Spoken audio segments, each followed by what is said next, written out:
Carta aos Hebreus, capítulo 1. Jesus Cristo, a perfeita revelação de Deus.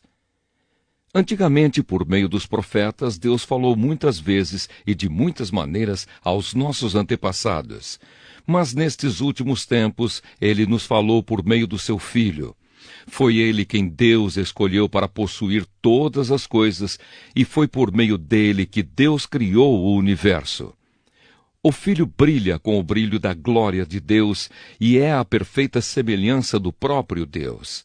Ele sustenta o universo com a sua palavra poderosa, e depois de ter purificado os seres humanos dos seus pecados, sentou-se no céu, do lado direito de Deus, o Todo-Poderoso. O Filho e os anjos. Assim Deus fez com que o Filho fosse superior aos anjos e lhe deu um nome que é superior ao nome deles. Pois Deus nunca disse a nenhum dos seus anjos: "Você é o meu filho, hoje eu me tornei o seu pai." E também não disse a respeito de nenhum anjo: "Eu serei o pai dele e ele será o meu filho." Porém, quando Deus enviou ao mundo o seu primeiro filho, ele disse que todos os anjos de Deus o adorem. A respeito dos anjos, Deus disse: "Deus faz com que os seus anjos se tornem ventos e os seus servidores chamas de fogo." Mas a respeito do Filho, ele disse: "O teu reino, ó Deus, vai durar para todo sempre. Tu governarás o teu povo com justiça. Tu amas o bem e odeias o mal. Foi por isso que Deus, o teu Deus, te escolheu e te deu a alegria de receber uma honra muito maior do que a dos teus companheiros." E as Escrituras também dizem: "Tu, Senhor, no começo criaste a terra, e com as tuas próprias mãos fizeste os céus. A terra e o céu vão acabar, mas tu viverás para sempre. Eles ficarão velhos como roupa, tu os dobrarás como se dobra um casaco, e serão trocados como se troca de roupa. Mas tu és sempre o mesmo, e a tua vida não tem fim." Deus nunca disse a nenhum dos seus anjos: "Sente-se do meu lado direito, até que eu ponha os seus inimigos como estrado debaixo dos seus pés." Então, o que são os anjos? Todos eles são espíritos que servem a Deus, os quais ele envia para ajudar os que vão receber a salvação. Carta aos Hebreus, capítulo 2. A grande salvação. Por isso devemos prestar mais atenção nas verdades que temos ouvido, para não nos desviarmos delas. Não há dúvida de que a mensagem que foi dada por meio dos anjos é verdadeira, e aqueles que não a seguiram nem foram obedientes a ela receberam o castigo que mereciam.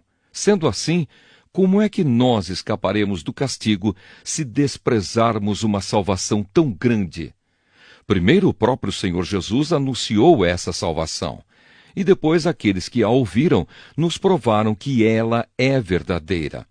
Ao mesmo tempo, por meio de sinais de poder, maravilhas e muitos tipos de milagres, Deus confirmou o testemunho deles.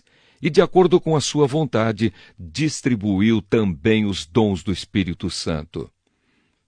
Jesus Cristo, o Salvador. Pois Deus não deu aos anjos o poder de governar o mundo novo que está por vir, o mundo do qual estamos falando. Pelo contrário, em alguma parte das Escrituras Sagradas, alguém afirma: "Que é um simples ser humano, ó Deus, para que penses nele?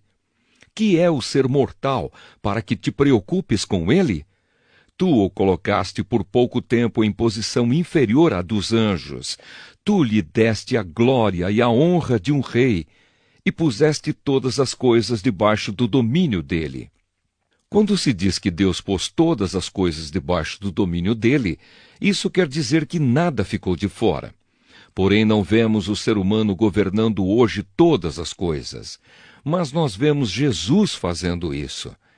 Por um pouco de tempo, ele foi colocado em posição inferior à dos anjos, para que, pela graça de Deus, ele morresse por todas as pessoas. Agora nós o vemos coroado de glória e de honra por causa da morte que ele sofreu. Pois Deus, que cria e sustenta todas as coisas, fez o que era apropriado e tornou Jesus perfeito por meio do sofrimento. Deus fez isso a fim de que muitos, isto é, os seus filhos, tomassem parte na glória de Jesus. Pois é Jesus quem os guia para a salvação. Jesus purifica as pessoas dos seus pecados e todos, tanto ele como os que são purificados, têm o mesmo Pai. É por isso que Jesus não se envergonha de chamá-los de irmãos. Como ele diz: ó Deus, eu falarei a respeito de ti aos meus irmãos e te louvarei na reunião do povo. Diz também: eu confiarei nele, e diz ainda: aqui estou eu com os filhos que Deus me deu. Os filhos, como ele os chama, são pessoas de carne e sangue. E por isso o próprio Jesus se tornou igual a eles, tomando parte na natureza humana deles.